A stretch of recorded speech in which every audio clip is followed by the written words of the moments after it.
Um, just thought I would give a message to the world today and let y'all know that you really shouldn't give up hope. These are some hard times.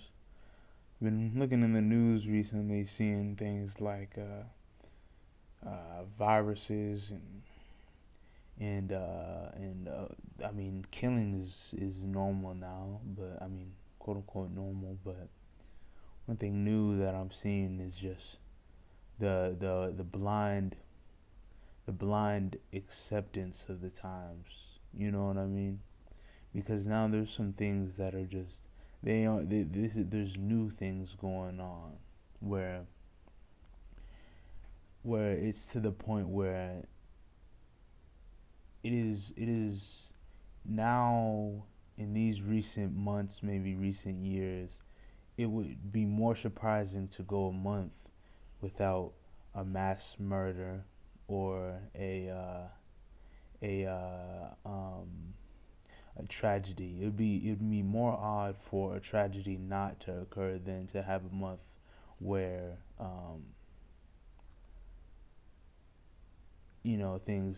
things are hectic, I guess you could say, and chaos is widespread, and it may to some seem like, okay, there's no solution to this, and I'm telling you the solution is the Messiah, the Mashiach, the Son, and the best way for you to understand him is through the Word, and you really got to get into that book, that Bible, the Scriptures.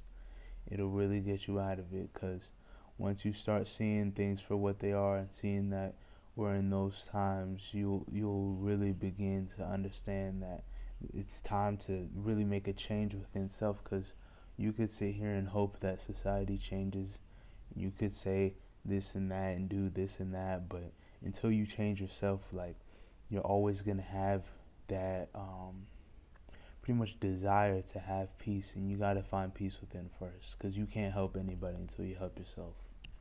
And I really know, I know that at certain times it seems like, okay, things will be going good, maybe a month, maybe 2 months in your life, and then something happens to the point where you're like, man, so are these times how it's always been? Like, you see another thing go on, maybe in the news or in your community. It seems like there's always something happening to the point where things get more decrepit. And the best solution for this is to not lose faith, but understand that these things have to come right now. This is, I mean, this was prophesied far before, this generation, and it's nothing to fear. It's nothing to fear. It's just he's given his little last bout, but keep the faith strong. All right.